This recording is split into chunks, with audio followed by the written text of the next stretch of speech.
और इस रैली के संयोजक घनश्याम शराफ जी, हमारे दोनों मंत्री, माननीय वित्त मंत्री जयप्रकाश दलाल जी, बिशंबर जी, मुकेश गौड़ जी जिला अध्यक्ष और तमाम नेतागण उनका यहाँ पहुंचने पर स्वागत संबोधन कर रहे हैं। एवं जोरदार तालियों से, जोरदार तालियों की गड़गड़ाहट से, और पूरे भारत का जो चुनावी पर्व है उसमें एक ये संदेश जाना चाहिए कि भिवानी की जनता ने अब की ठाना है और बहुमत से कमल को जिताना है।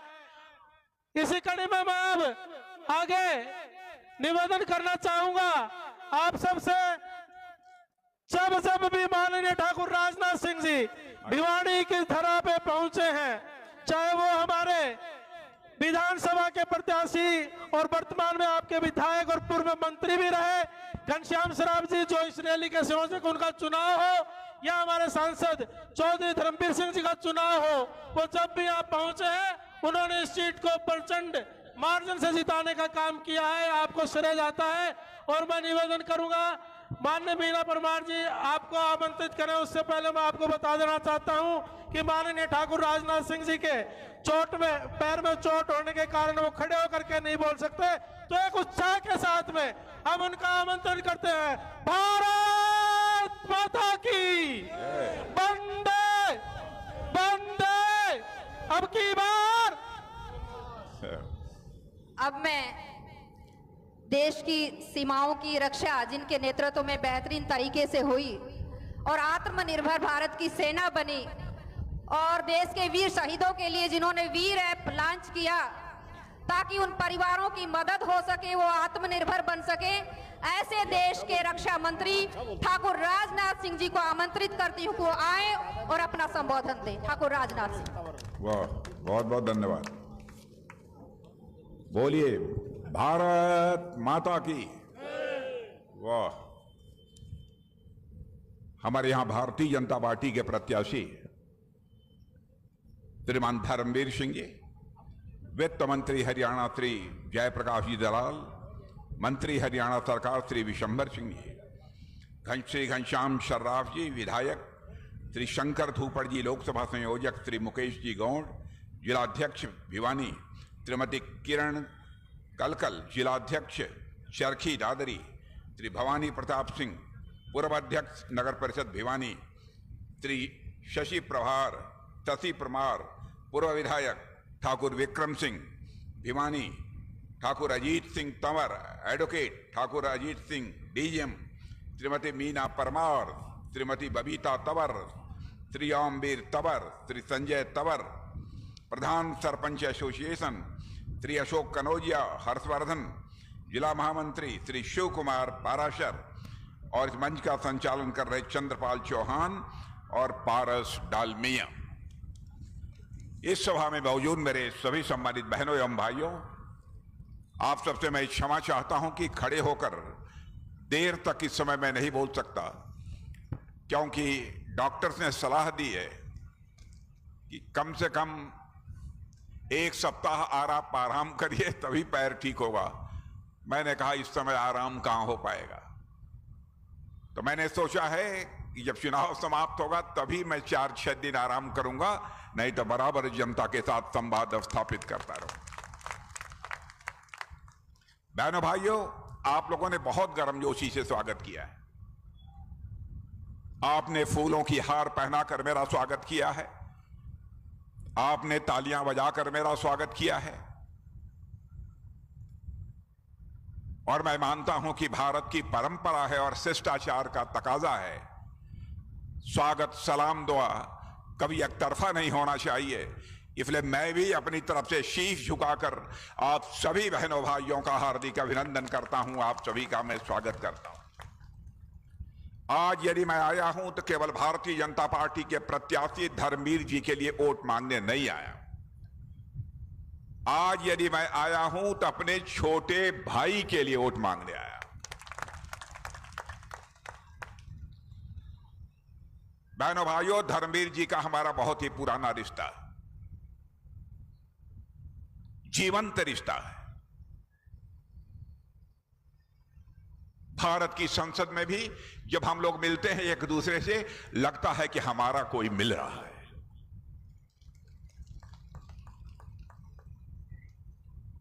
और आपने देखा होगा कि लगातार 2 बार यहां सांसद रहने के बाद कोई मां का लाल उंगली उठाकर नहीं कह सकता कि हमारे धर्मवीर जी के दामन पर कोई भ्रष्टाचार की दाग लगी हुई है। क्या ऐसा व्यक्ति चुनकर भारत की संसद में नहीं पहुंचना चाहिए? और इसलिए भी पहुंचना चाहिए कि हमारे प्रधानमंत्री ने फैसला किया है बीजेपी नेतृत्व की एनडीए को 400 से अधिक सीटों पर विजय प्राप्त करनी। बहनों भाइयों, भारत ही नहीं सारी दुनिया ने यह मान लिया है तीसरी बार भी भारत में सरकार यदि किसी की बनने जा रही है तो मोदी जी के नेतृत्व की भारतीय जनता पार्टी की सरकार बनने जा रही है। सारी दुनिया में भारत का कद बढ़ा है मेरे बहनों भाई। पहले भी मैं विदेशों में जाता रहा हूं, यहां के रहने वाले लोग भी बड़ी संख्या में विदेशों में हैं। पहले हम लोग विदेशों में जाते थे, अंतर्राष्ट्रीय मंचों पर हम विचार व्यक्त करते थे तो हमारी बातों को जिस गंभीरता पूर्वक सुना जाना चाहिए दुनिया वाले नहीं सुनते थे। कहते थे भारत तो यह कमजोर भारत है, भारत तो यह गरीबों का भारत है। लेकिन आज आपको जानकर खुशी होगी और जो आपके यहां के लोग विदेशों में होंगे वह भी आपको बतलाते होंगे कि आज यदि अंतर्राष्ट्रीय मंचों पर भारत कुछ बोलता है तो सारी दुनिया कान खोलकर सुनती है भारत बोल क्या रहा है। मेरे बहनों भाइयों, यह भारत की हैसियत बनी है। भारत के बारे में यह धारणा थी भारत तो गरीबों का देश है, भारत एक कमजोर देश है। 75 वर्षों के आजादी का काल गुजर गया, लंबे समय तक यहां पर हुकूमत किसी एक राजनीतिक पार्टी ने की है तो कांग्रेस ने किया है। 52 वर्षों तक अखंड हुकूमत कांग्रेस ने की है। पंडित जवाहरलाल नेहरू उन्होंने भी कहा था कि मैं भारत की गरीबी को दूर करना चाहता हूं। श्रीमती इंदिरा गांधी ने कहा मैं भी गरीबी दूर करूंगी। राजीव गांधी जी भी कहते रहे मैं भी गरीबी दूर करूंगा। डॉक्टर मनमोहन सिंह जी भी कहते रहे मैं भी गरीबी दूर करूंगा। बहनों भाइयों, भारत की गरीबी दूर नहीं हो पाई, समाप्त होने की बात तो अलग। लेकिन आज मैं दावे के साथ कह सकता हूं, मैं ही नहीं कह रहा हूं, भारत की मानी जानी एजेंसियां, वित्तीय एजेंसियां, नीति आयोग और अंतर्राष्ट्रीय फाइनेंशियल फर्म्स इस बात का दावा कर रही हैं कि भारत के प्रधानमंत्री मोदी जी के नेतृत्व में सरकार ने करिश्मा किया है। 8 वर्षों के अंदर हम लोगों ने 25 करोड़ लोगों को गरीबी रेखा से बाहर करने में कामयाबी हासिल की है।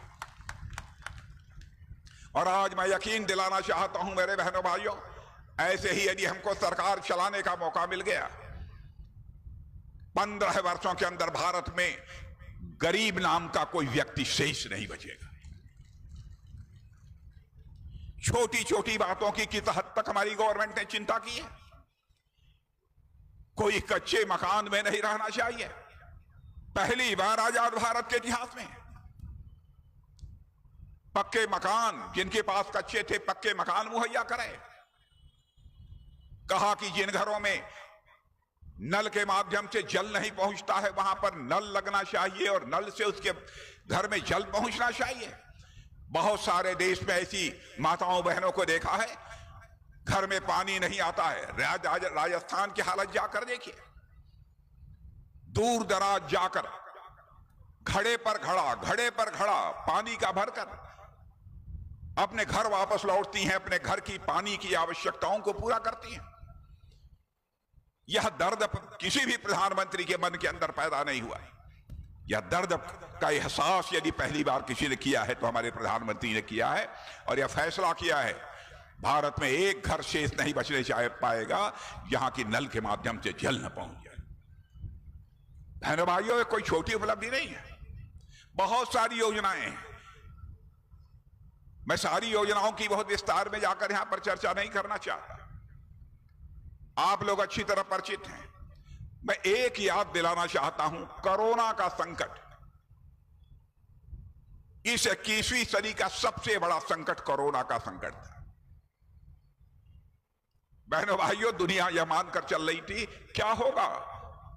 कुछ लोग कहते थे आधी आबादी ही समाप्त हो जाएगी दुनिया से, और गरीब देशों के लिए तो कहा जा रहा था कहां से इस संकट से निपटने के लिए उनके पास संसाधन आएंगे। और आपको जानकर आश्चर्य होगा कि भारत में कोरोना का वैक्सीन, कोरोना का टीका बनता नहीं था। हम लोगों की बैठक बुलाई प्रधानमंत्री ने, चटपट सुबह ही पहुंच गए वैज्ञानिकों के पास। उन्होंने कहा कि जितने भी धन की आवश्यकता होगी सारा धन मैं मुहैया कराऊंगा मेरे वैज्ञानिकों। आपकी योग्यता, आपकी क्षमता, आपकी प्रतिभा पर हमको भरोसा है। कोरोना का वैक्सीन जल्दी से जल्दी तैयार करो, जो भी आवश्यकता होगी मैं मुहैया कराऊंगा। और आपने देखा करिश्मा हो गया। जिस भारत में कोरोना का टीका बनता नहीं था, कोरोना का टीका बन गया। और मैं दावे के साथ कह सकता हूं, यहां भी जितने लोग बैठे हैं, कम से कम 2 डोज कोरोना का जरूर लगा होगा, कुछ लोगों को 3 डोज भी लगा होगा। और केवल भारत में ही कोरोना का टीका नहीं लगा था, बल्कि विश्व के 100 देशों को कोरोना का टीका मुहैया कराया है तो भारत ने कराया है। मेरे बहनों भाइयों, यह है भारत की ताकत। सारी फैक्ट्रियां बंद हो चुकी थी, कामकाज बंद करके दूर दराज शहरों से पैदल लोग चल पड़े थे अपने घरों के लिए। इंसान की जिंदगी उसके लिए सबसे बड़ी प्यारी चीज होती है। संकट था, क्या खाएंगे, कमाई बंद हो गई, फैक्ट्रियां बंद हो गई। उसी समय प्रधानमंत्री ने फैसला किया कि हर घर में 5 किलो मुफ्त राशन मुहैया कराया जाएगा। और बहनों भाइयों, मुफ्त राशन अब भी चल रहा है और आगे 5 साल तक मुफ्त राशन आपको मिलता ही रहेगा। मैं भी गांव का रहने वाला हूं, मैं कोई विदेशी नहीं हूं। ईमानदारी की बात है कि घर में यदि 5 मेंबर है तो 5 के 5 मेंबर 5-5 किलो लेते हैं। ये सही बात है कि नहीं? सही बात है तो बतला दीजिए। और कुछ परिवारों में तो मैंने ऐसा देखा है, देखिए जिनके यहाँ पैदावार बहुत अच्छी होती है उनकी बात मैं नहीं कर रहा हूं। कुछ परिवारों को तो ऐसा मैंने देखा कि घर में 4 लोग 5-5 किलो ले रहे हैं, बच जाता है तो कहते हैं क्या होगा, दुकान पर जाकर बेच देते हैं। यह स्थिति भारत की बनी है कि आज हम यह मुहैया कराने की स्थिति में है, इसलिए मैं इसकी चर्चा कर रहा हूं। एक से एक चुनौतियां आई हैं और आप पता लगा लीजिएगा, भारत ही नहीं दुनिया के अर्थशास्त्रियों के माध्यम से, यदि आपके घर के लोग विदेशों में होंगे, 2004 से लेकर 2014 तक डॉक्टर मनमोहन सिंह जी भारत के प्रधानमंत्री थे। उस समय 2004 में धन दौलत के मामले में, अर्थव्यवस्था के आकार के मामले में हमारा यह भारत दुनिया के देशों में 11वें स्थान पर 2004 में था। 10 साल तक कांग्रेस ने हुकूमत चलाई, उसके बाद भी 2014 में भी भारत 11वें का 11वें स्थान पर बना रहा। मोदी जी ने करिश्मा किया है बहनों भाइयों। 8 वर्षों के अंदर ही हमारा यह भारत धन दौलत के मामले में दुनिया के देशों में जो 11वें स्थान पर खड़ा था, वह जंप लेकर आज 5वें स्थान पर पहुंच गया है। सारी दुनिया यह मानती है, सारी दुनिया यह मानती है कि भारत आज जितनी तेजी से आगे बढ़ रहा है और सर्वाधिक तेजी से आगे बढ़ने वाली अर्थव्यवस्था दुनिया किसी देश की है तो हमारे और आपके देश भारत की है। 2027 प्रारंभ होते होते भारत अर्थव्यवस्था यानी धन दौलत के मामले में दुनिया के 3 देशों में आकर खड़ा हो जाएगा। एक अमेरिका होगा, दूसरा चीन होगा और उसके बाद कोई देश होगा बहनों भाइयों तो हमारा भारत होगा। भारत केवल धन दौलत के मामले में तीसरे स्थान पर चला जाए, इतने में हमारी संतुष्टि नहीं है। धन दौलत के मामले में तो विश्व का सबसे अग्रणी देश हम भारत को बनाना चाहते हैं। लेकिन असत्य नहीं बोलूंगा, इसमें समय लगेगा।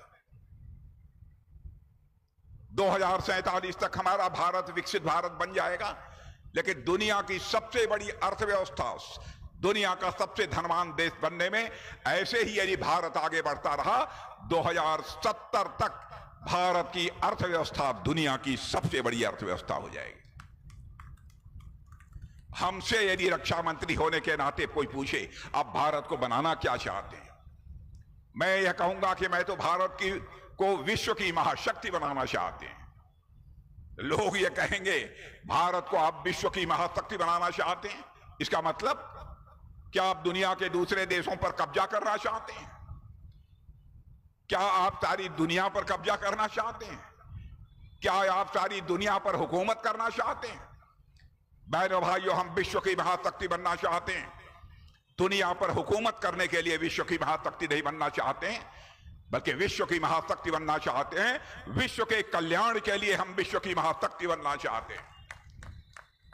हमारे देश के ऋषियों और मनीषियों ने केवल भारत की सीमा में रहने वाले लोगों को ही अपने परिवार का सदस्य नहीं माना है, बल्कि विश्व की धरा पर रहने वाले सारे लोगों को अपने परिवार का सदस्य मानते हुए वसुधैव कुटुंबकम का संदेश सारे विश्व को, दुनिया के किसी देश की धरती से गया है तो भारत देश की धरती से गया है। मेरे बहनों भाई, पूरे विश्व को ही हम लोगों ने परिवार माना है।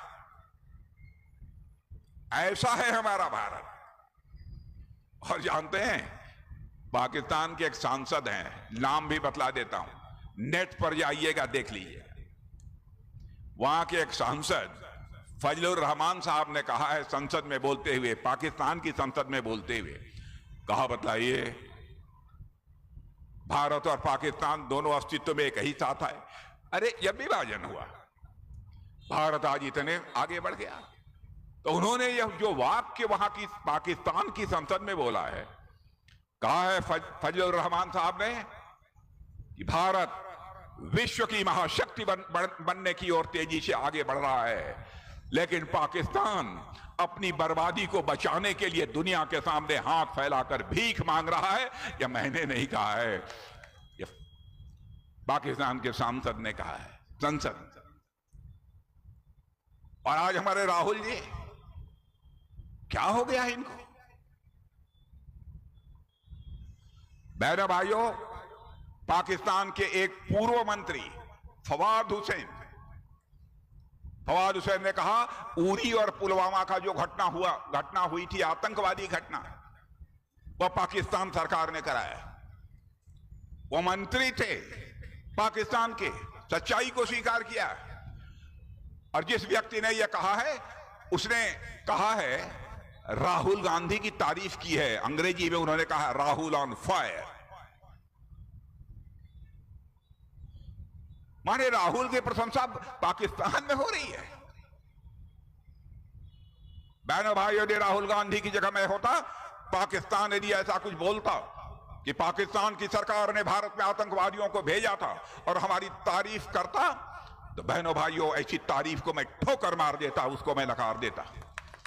राष्ट्रीय स्वाभिमान की भावना मनुष्य के हृदय की सबसे बलवती भावना होती है।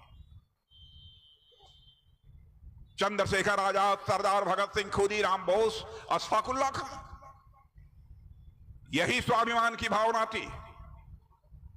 भारत माता के पैरों में पड़ी दास्ता की बेड़ियों को काटने के लिए हंसते हंसते फांसी के फंदे को चूम लिया। अशफाकुल्लाह खां 21 साल की जवानी थी, मां कहती थी बेटा जवान हो गया है, शादी कर ले, बहू ला, बूढ़ी हो गई हूं, मेरी देखभाल करेगी। लेकिन अशफाकुल्लाह के दिल में तो आजादी हासिल करने की दीवानगी थी। मुस्कुराकर मां के आग्रह को टाल देता था। लेकिन जब अंग्रेजों की हत्या करने के मामले में फांसी की सजा हुई, फांसी के तख्त पर ले जाया गया, तो मजिस्ट्रेट ने पूछा कि बोलो अशफाकुल्लाह, तुम्हारी अंतिम मुराद क्या है? यदि जो तुम्हारी अंतिम मुराद होगी, यह संदेश तुम्हारी मां तक पहुंचा दिया जाएगा। बहादुर राष्ट्रीय स्वाभिमान के धनी उस समय उन्होंने कहा था अशफाकुल्लाह खां ने, ऐ मजिस्ट्रेट, जाकर मेरी मां तक यह संदेश पहुंचा दे, तुम्हारा बेटा तुम्हारी मुराद पूरी करने जा रहा है। मजिस्ट्रेट ने पूछा, तुम्हारी मां की मुराद क्या थी? तो उसने बताया मेरी मां की मुराद थी कि अशफाकुल्लाह शादी कर ले। कहे कहां है वह लड़की जिसके साथ तुम शादी करने जा रहे हो? कहे मजिस्ट्रेट क्या तुझे दिखाई नहीं देता है? मेरी आंखों के सामने जो यह फांसी का फंदा है, यही वह हमारी महबूबा है जिसे आज मैं अपने गले से लगाने जा रहा हूं, जिसके साथ मैं शादी रचाने जा रहा हूं। इसी स्वाभिमान की भावना से चंद्रशेखर आजाद, सरदार भगत सिंह, खुदीराम बोस, तब जाकर भारत आजाद हुआ। हमारे राहुल गांधी को लगता है कि स्वाभिमान नाम की चीज ही नहीं बची है। पाकिस्तान उनकी तारीफ कर रहा है, पाकिस्तान आतंकवादी भेजता है और वहां से तारीफ हो रही है। उरी और पुलवामा में पाकिस्तान से आकर आतंकवादियों ने रात को सोए हुए हमारे जवानों पर हमला किया। यहां पर बहुत सारे हमारे सेना के जवान हैं, बहादुर लोग हैं, आज भी पूर्व सैनिक भाई भी हैं हमारे, और भारत की सीमाओं की सुरक्षा भी अपने शौर्य और पराक्रम से वह कर रहे हैं। पूछ लेना आप। लेकिन उसके बाद फैसला किया हमारी सरकार ने, जो कुछ भी हुआ आपको जानकारी है। संदेश सारे विश्व को चला गया कि भारत अब कमजोर भारत नहीं है, भारत अब ताकतवर भारत बन गया है। जरूरत पड़ी तो हम सीमा के इस पार भी मार सकते हैं, जरूरत पड़ी तो सीमा के उस पार भी जाकर मार सकते हैं। यह भारत के पास ताकत करके हम लोगों ने दिखा है। मेरे बहनों भाई, पूर्व सैनिकों का जहां तक सवाल है, ये कितना धोखा दिया है इन्होंने हमारे पूर्व सैनिकों। बराबर 40 साल से या 35 साल से इन लोगों की मांग थी 1 रैंक 1 पेंशन लागू किया जाना चाहिए। ये करते क्या थे, कुछ वर्षों से बजट में 500 रुपए का प्रोविजन कर देते थे और कहते थे OROP हम लागू करेंगे। बताइए, पहली बार OROP किसी सरकार ने लागू किया है बहनों भाइयों, तो हम लोगों की सरकार ने लागू किया। यह हमने अपने सैनिकों के ऊपर एहसान नहीं किया, यह मानते हैं हमारा फर्ज था, उस फर्ज को हमने पूरा किया। अजीबोगरीब हालात इन लोगों ने पैदा कर दिए। एक पार्टी है आम आदमी पार्टी, नाम सुना है आम आदमी पार्टी का कि नहीं आप लोगों ने? यहां पर भी एक सीट पर चुनाव लड़ रहे हैं। बहनों भाइयों, जिस समय कांग्रेस के भ्रष्टाचार के खिलाफ आंदोलन चल रहा था अन्ना हजारे जी के नेतृत्व में, तो उस समय अन्ना हजारे ने कहा था, ऐ बेटा केजरीवाल ध्यान रखना, अब हमारे आंदोलन को कामयाबी मिल गई है, कोई राजनीतिक पार्टी मत बचाना, नहीं तो हमारे आंदोलन की पवित्रता समाप्त हो जाएगी, उस पर प्रश्न चिन्ह लग जाएगा। अन्ना हजारे की भी बात नहीं मानी इन्होंने, अपने गुरु की बात नहीं मानी और एक नई राजनीतिक पार्टी बना ली। और जब पार्टी बना ली तो दिल्ली की जनता को यह आश्वासन देते थे, भरोसा रखना हमारी सरकार बन जाएगी, मुख्यमंत्री यदि मैं बनूंगा तो कभी भी सरकारी बंगले में नहीं रहूंगा। और बहनों भाइयों, ऐसा शीश महल बनवाया है कि मैं समझता हूं कि उत्तर प्रदेश के मुख्यमंत्री के पास भी वैसा मुख्यमंत्री आवास नहीं होगा जो इनके पास है। बराबर जनता की आंखों में धूल झोंक कर इन लोगों ने राजनीति की है। और उसी शीश महल में, मुख्यमंत्री आवास पे दिल्ली में, एक आम आदमी पार्टी की सांसद उसके ऊपर घूसे चलाए जा रहे हैं, महिला के ऊपर पीटा जा रहा है, बाल खींचा जा रहा है और उनका निजी सचिव मार रहा है, और उसके बाद भी जेल से छूट कर आए हैं, 1 तारीख को फिर से जाने वाले। एक लफ्ज भी उन्होंने नहीं कहा, उस महिला के सहानुभूति में एक शब्द भी नहीं कहा। ये राजनीति करेंगे लोग। बहनों भाइयों, जो व्यक्ति अथवा जो राजनीतिक पार्टी माताओं बहनों बेटियों का सम्मान नहीं कर सकती, मैं समझता हूं वैसी राजनीतिक पार्टी देश में राजनीति करने लायक नहीं है। हमारे देश के ऋषियों और मनीषियों ने भी कहा है कि यत्र नार्यास्तु पूज्यन्ते तत्र देवा रमन्ते। अनाप शनाप जो मन में आता है सारी बातें बोलते हैं। अरे आप प्रश्न का उत्तर तो एक लफ्ज नहीं बोला है, आपके घर में पिटाई हो रही है और जनता के सामने जाकर वोट मांग रहे हैं, सरकार बनाने का दावा कर रहे हैं। बहनों भाइयों, नेता ऐसा होना चाहिए जो जनता की आंखों में धूल झोंक कर राजनीति न करे, बल्कि जनता की आंखों में आंख डालकर राजनीति करे। मैं तो अपने प्रेस के दोस्तों से भी कहता हूं, हमारी कोई बात गलत हो अखबार के पन्नों पर लिख देंगे, हमारी गलती होगी तो मैं शीश झुकाकर मैं स्वीकार कर लूंगा, क्योंकि जनता की आंखों में मैं धूल झोंक कर जीवन में न राजनीति की है न कभी करूंगा।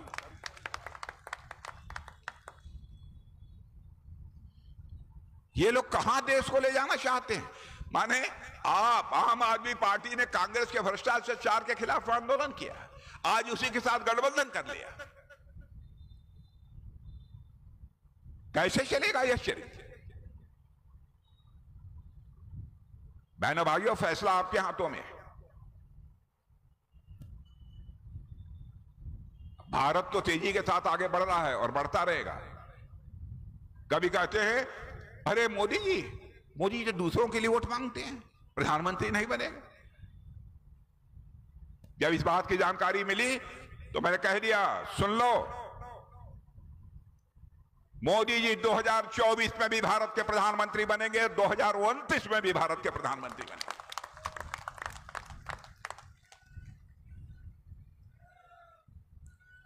झूठ बोलते हैं मेरे बहनों भाइयों, कहते आएंगे ओबीसी का और साथ ही साथ अनुसूचित वर्ग का आरक्षण समाप्त कर देंगे। कैसे समाप्त कर देंगे? पिछड़े वर्ग के आरक्षण को संवैधानिक अधिकार, कॉन्स्टिट्यूशनल संवैधानिक मान्यता यदि किसी ने दी है तो हमारी सरकार ने दी है। ये कहते हैं हम धर्म के आधार पर आरक्षण करेंगे। इन्होंने, मैं याद दिलाना चाहता हूं, जामिया मिलिया यूनिवर्सिटी और अलीगढ़ मुस्लिम यूनिवर्सिटी में 1985 में धर्म के आधार पर आरक्षण किया था, सुप्रीम कोर्ट ने रद्द कर दिया। भारत के संविधान में ऐसा कोई प्रोविजन है ही नहीं। आप कैसे करोगे? मुस्लिम भाइयों के भी आंखों में धूल झोंक रहे हैं और वो भी नहीं समझ पा रहे हैं हकीकत को।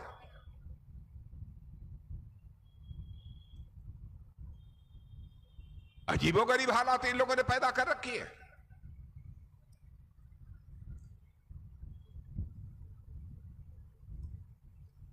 बहनों भाइयों, राजनीति इस तरीके से नहीं की जाती। राजनीति सच बोलकर ही की जा सकती है, झूठ बोलकर लंबे समय तक राजनीति नहीं की जा सकती। यह कहते हैं क्या यदि मोदी को 400 से ज्यादा सीट मिल गई तो भारत में लोकतंत्र का गला घोंट देंगे। अरे कांग्रेस के दोस्तों, इमरजेंसी 75 की हम भूल नहीं सकते। इंदिरा जी चुनाव हार गई थी, पिटीशन भी हाई कोर्ट में हार गई। लोकतंत्र का इतना सम्मान उन्होंने नहीं किया, बल्कि इमरजेंसी सारे देश पे लगा दी। लाखों लाख की संख्या में नेताओं को उठाकर जेल के शिक्षकों के पीछे डाल दिया। बहनों भाइयों, हमारी उम्र भी 24 साल की थी। मैं 2.5 महीने तन्हाई में रहा हूं, सॉलिटरी सेल में रहा हूं, तन्हाई में रहा 24 साल की उम्र में। और उसके बाद उठाकर सेंट्रल जेल नहीं ट्रांसफर कर दिया गया था। 16 महीने वहां रहा। ये लोग जुल्म और अत्याचार की बात करते हैं। लोकतंत्र का गला इन लोगों ने घोटा है। कहते हैं संविधान बदल देंगे। संविधान निर्माताओं ने यह कहा था, संविधान में छोटा मोटा संशोधन करना हो तो आप संशोधन कर सकते हो जो जनता के हित में हो, लेकिन ध्यान रखना, संविधान की जो आत्मा होती है, प्रियम्बल जिसे प्रस्तावना कहते हैं, उसमें किसी भी सूरत में संशोधन नहीं होना चाहिए। यह संविधान निर्माताओं की उत्कट इच्छा थी, सर्वसम्मत यह फैसला था। लेकिन श्रीमती इंदिरा गांधी ने लोकतंत्र का गला घोटकर बहनों भाइयों भारत के संविधान की प्रस्तावना को भी बदल दिया, प्रियम्बल को ही बदल दिया। ये कहते हैं कि मोदी जी आएंगे तो तानाशाही भारत में आ जाएगी। क्या क्या जुल्म इन लोगों ने नहीं किया। बहनों भाइयों, ज्यादा कुछ नहीं कहना है। देश इस समय आगे बढ़ रहा है। थोड़ा सा बस केवल आप अपनी कानी उंगली लगा दीजिए, भारत विश्व का सबसे धनवान देश बनकर रहेगा। भारत विश्व का सबसे ताकतवर देश बनकर रहेगा। मैं तो कहता हूं कि इसमें प्रत्याशी मत देखो, आप यह देखो केंद्र में सरकार जो 10 वर्षों से काम कर रही है, फिर से वह सरकार कैसे आएगी। हमारे अंदर होगा, धर्मवीर भाई के अंदर होगा, कुछ ना कुछ हो सकता है हमारी तरफ से गलती हो गई, लेकिन उसके लिए देश को सजा नहीं दी जानी चाहिए। मेरे बहनों भाई, देश को सजा नहीं दी जानी चाहिए। इसलिए मैं आप लोगों से अपील करने आया हूं, इस बार को जमकर वोट दीजिए।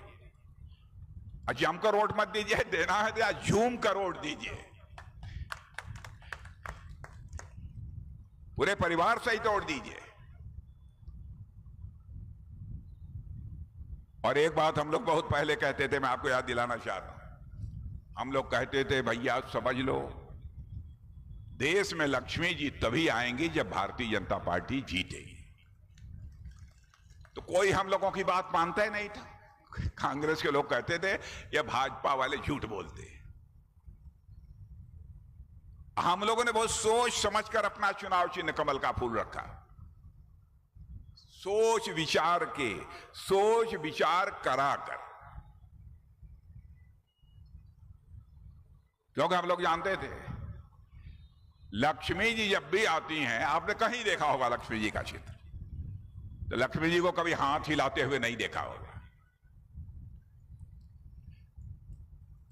लक्ष्मी जी को कहीं झाड़ू लगाते हुए नहीं देखा होगा कि झाड़ू लगाते हुए किसी घर में प्रवेश कर रही है।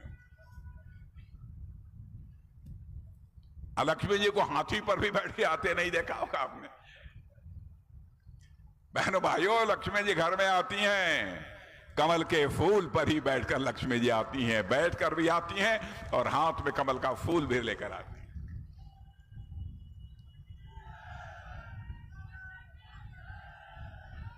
जो हम लोगों ने कहा था, देखिए वो बात सही हो रही है।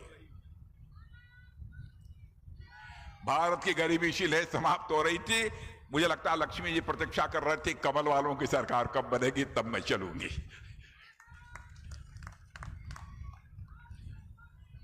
बहनों भाइयों, सारा रिकॉर्ड इस बार तोड़ दीजिए हमारे धर्मवीर जी के लिए। टूट जाएगा।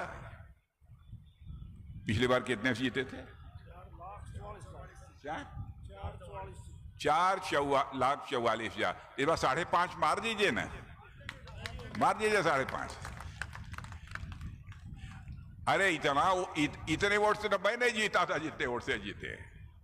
कितने % पोल हुआ था? 3.5।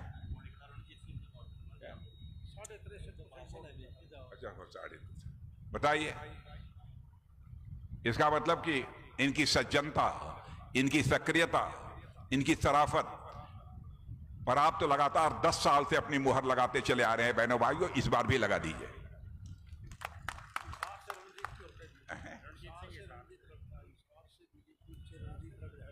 अच्छा, कहां रणजीत हैं? अच्छा, आए नहीं। हिसार से रणजीत सिंह लड़ते हैं। हाँ, नहीं ठीक है, तो चलें कि न चलें? अरे आप लोग कुछ बोल ही नहीं रहे हैं, बैठे रहे हैं। हम चलें कि न चलें? ये बात आप देखिए, या नारी शक्ति बोल रही है। और मेरे माताओं बहनों बेटियों सुन लो, यह जो इसके बाद का जो चुनाव होगा ना, विधानसभा और लोकसभा दोनों में 33% का आरक्षण माताओं बहनों और बेटियों को होगा। 33% का। अब 6 महीने के बाद फिर हरियाणा का चुनाव आ जाएगा। हम लोग ये बंद करना चाहते हैं। इस बार चुनावी घोषणा पत्र में तय कर लिया हम लोगों ने, इस देश में 1 नेशन 1 इलेक्शन होना चाहिए। लोकसभा और विधानसभा सभी साथ होने चाहिए। और आप देखिएगा इसी 5 वर्ष के अंदर वह दिन भी देखने को मिलेगा, रोज रोज विधानसभा लोकसभा चुनाव नहीं है। तो बहनों भाइयों, आप सबको बहुत बहुत धन्यवाद। एक बार मैं पुनः शीश झुकाकर आप सभी का अभिनंदन करता हूं, आप सभी का स्वागत करता हूं। आप सबको बहुत बहुत धन्यवाद। अभी मान्यवर को एक मेमेंटो देकर के उनका सम्मान करेंगे। मैं आमंत्रित करूंगा सम्मानित एक्शन के लिए आज की इसकी रैली के संयोजक माननीय आपके विधायक आपके चहेते घनश्याम सराफ जी से और लोकसभा के प्रत्याशी चौधरी धर्मवीर सिंह, जिला के अध्यक्ष भाई मुकेश गौड़ जी, और इस रैली के संयोजक होने के नाते मैं एक आज की इस रैली के लिए जो स्मृति चिन्ह एक लेकर के जा रहे हैं, याद रखेंगे।